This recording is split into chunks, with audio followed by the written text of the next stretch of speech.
No one expected a random guy in a cozy flannel shirt to step into the rainy cup that drizzly afternoon and completely shift the vibes. But that's exactly what happened when Adam Brody, star of the OC, quietly walked in like any regular customer. The clock read a little past 5 p.m., and outside, Seattle's trademark drizzle coated every window with tiny water droplets. The rainy cup was usually a comforting escape from the damp world outside. People curled up on worn leather chairs, sipping lattes and tapping on laptops. But on this particular day, the atmosphere felt strangely tense.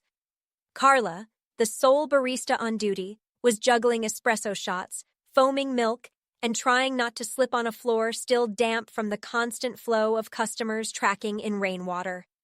At the counter, Neil, the cafe manager, stood with arms folded, a frustrated scowl etched across his face. He periodically threw remarks at Carla like, "Move faster, we've got a line," and "Don't you know how to time these shots better?" Under normal circumstances, Carla was cheerful, but today she looked frazzled. Dark circles under her eyes, hair frizzed from the steam. She was trying her best, but the place was understaffed. The line never seemed to shrink, and the espresso machine had started sputtering ominously.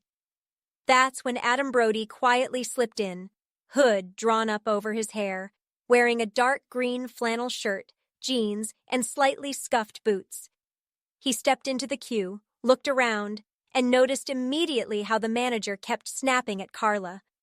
A couple of customers ahead of him sighed, checked their phones, and gave each other fed-up looks. The tension was obvious. When it was finally Adam's turn to order, Carla forced a polite smile, though exhaustion clung to every word. "Hi, welcome to the Rainy Cup," she said robotically. "What can I get you?" Adam offered a gentle grin. "Just a latte, please." Then he paused, glancing at the overflowing tip jar and the sweat beading on Carla's forehead. "Is it usually this hectic?" Carla exhaled, her voice barely above a whisper. "Not always. We're short-staffed, and the morning shipment never arrived, so it's been chaos. Sorry if the wait's long." Before Adam could respond, Neil swooped in, glaring. "Carla, we're behind on orders. Don't chat too long. Some of us have a schedule to keep." Carla frowned, turning back to the espresso machine to start his drink. Adam frowned too, sensing the negative energy radiating from Neil. The manager turned his attention to Adam. "Look, sorry for the delay, but we have a system. We'd be fine if people would just order and move along." Adam gave a small nod, then quietly said, "I notice Carla's juggling everything alone. Need an extra set of hands?" Neil let out a short, disbelieving laugh. "We don't hire random strangers off the street to handle expensive coffee equipment, man. This is a business, not a charity." A few heads in line turned to watch the exchange. One young woman in a UW hoodie studied Adam's face, furrowed her brow as if trying to place him, then whispered to her friend, I swear that's Adam Brody from the OC or something." Her friend squinted and nodded, half lifting her phone for a sneaky photo.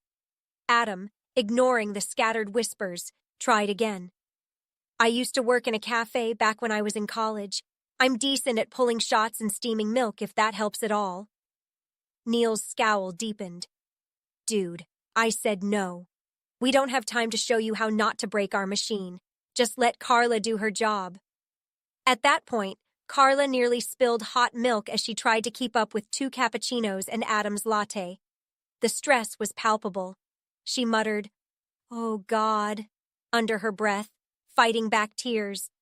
The UW hoodie girl piped up, Hey, manager guy, that's actually Adam Brody, I'm like 90% sure. He's not just some random dude." Another person in line chimed in, "Yeah, from that TV show, and he's known to be super into coffee." Neil paused, confusion flickering across his face. "Adam, who?" he said, stepping closer to the counter. Adam gave a self-conscious smile, pulling down his hood. More people recognized him now, murmuring excitement. "Is that really you?" one asked. Carla froze, wide-eyed. "Wait, you're famous? You look so normal." She didn't mean it rudely, just in shock. Neil's expression morphed from scorn to embarrassment in seconds. I had no idea," he stammered. Adam shrugged. "Look, it's no big deal. I just saw Carla drowning and thought I could help for a bit. Don't worry if you don't know who I am. I'm not here to cause a scene." Neil cleared his throat. "Well, if you do know how to work a machine, I guess we could use the help," he muttered, avoiding direct eye contact. With a relieved look, Carla quickly grabbed an extra apron from beneath the counter and handed it to Adam. The entire crowd seemed to hold its breath, phones coming out to record. Adam Brody in a flannel, about to make lattes in some random cafe. In no time, Adam was behind the counter, asking Carla for a quick rundown of the cafe's roast and steaming instructions. She explained the house blend, the suggested shot times, all while Adam nodded intently. Then he took over steaming milk for 2 cappuccinos, while Carla resumed pulling shots for the queued orders. The synergy was instant. She slipped him pitcher after pitcher. He frothed the milk to a velvety texture, poured it seamlessly, and handed the finished drinks to waiting customers. Within 15 minutes, the backlog cleared. People smiled, snapping photos of Adam's cappuccino art shaped like a heart. The UW hoodie girl exclaimed, "This is literally the best foam I've had here. Thank you, Adam." Neil lingered by the pastry case, looking simultaneously impressed and flustered. He realized how badly he'd come off earlier. When the rush finally died down, Carla took a moment to breathe, stepping aside with Adam. "I can't believe you just jumped in like that. Seriously, thank you. I was at my wit's end." Adam set the milk pitcher down. "I remember the rush hours from my college cafe job. Once you fall behind, it's brutal." He gave a warm grin. "You do a great job. You just need more staff or an efficient system. I see you're running everything alone." Neil ambled over, face pink with regret. Mr. Brody, Adam, I apologize for, being harsh earlier. We're short-staffed, business is tight, we can't hire more baristas without losing money, and it's just, I get stressed." Adam nodded sympathetically. "Seattle's got a ton of cafes. It's tough to stand out. But you guys have potential. If you treat your staff right and keep the vibe welcoming, more customers will come, right?" Carla gave a grateful nod, like someone finally acknowledging her daily struggle. Outside, half a dozen people milled around, peering through the glass to see if Adam was still there. Some had posted short clips. "Adam Brody helping out at random cafe in Seattle." The Rainy Cup's online mentions spiked. Word spread quickly in the local community, and passers-by drifted inside out of curiosity. Adam casually suggested to Neil, "Could do an event, like a local music evening or something. Encourage the neighborhood to come by, make it a chill place, maybe raise some funds for better equipment or extra staff hours." Carla's eyes lit up at the idea. "That'd be amazing," she whispered. Neil, though feeling a tad awkward, admitted, "You might be on to something. We tried random promotions before, but never a special event. People around here love that kind of community vibe." He hesitated before adding, "And sorry again for the attitude. I guess seeing someone wanting to jump behind the bar felt suspicious, but clearly I misjudged." Adam gave him a friendly pat on the shoulder. "I get it. Life gets stressful. Just try not to take it out on your barista, yeah?" Neil exhaled deeply, nodding. "You're right." He turned to Carla, giving a half smile. "I appreciate all you do, Carla. I know I don't say that often enough." The tension melted into something surprisingly light. A quick set of final orders came in, and Adam helped prepare a couple more cappuccinos while Carla rang them up. By now, the vibe in the shop felt like a mini celebration.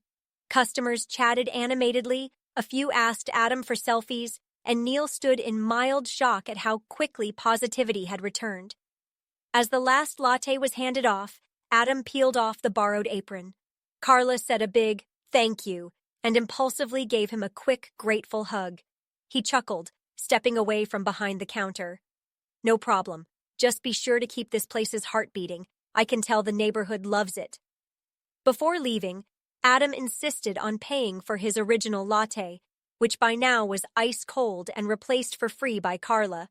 But he insisted anyway, tossing a tip into the jar. "A coffee's a coffee. I was a barista once. I know how it goes." Then, turning to Neil, he added, "Good luck with everything, man. Seriously consider that local music night or something. I'd come back if I'm in town." He headed toward the door, offering a quick wave to the small group of fans who'd gathered, and disappeared into the still drizzling Seattle evening.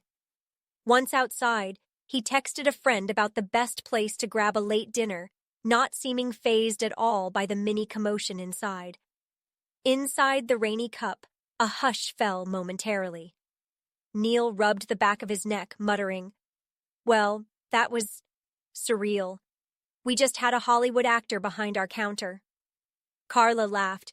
"Yeah, and he sure knew how to steam milk." A wave of relieved laughter spread among the remaining customers. In the days that followed, short clips of Adam Brody in a Seattle cafe went semi-viral locally, prompting curious new patrons to stop by. A popular local blog featured the story, "Kindness and Cappuccinos, Adam Brody's Surprise Shift in the Rainy Cup." Neil, wanting to keep the momentum, organized a Coffee with Compassion event a week later, featuring local acoustic singers, half-price pastries, and a donation box for a food bank. Carla found herself less overworked thanks to the extra staff the cafe hired with the newfound spike in revenue. By the end of that event, the Rainy Cup had established a friendlier, more supportive atmosphere. Neil apologized once more to Carla in front of everyone, praising her dedication. Customers, old and new, lingered longer, enjoying the live music. The tip jar filled up. In a corner on a small chalkboard, scrawled in bright pink chalk, read, "Sometimes a small act of help changes everything. Thank you, Adam Brody." Though Adam was miles away by then, possibly filming or just exploring the city, his short cameo had sparked a lasting shift. The staff morale soared, the manager learned humility and gratitude, and the Rainy Cup became a local go-to spot for warmth, not just from the coffee steam, but from a renewed sense of community. And that was how a random, drizzle-soaked afternoon turned from stressful chaos into a story folks in that neighborhood would be telling for a long, long time, about the day a chill actor jumped behind the counter and poured out more than just coffee. He poured out a reminder that a little kindness can transform an entire day.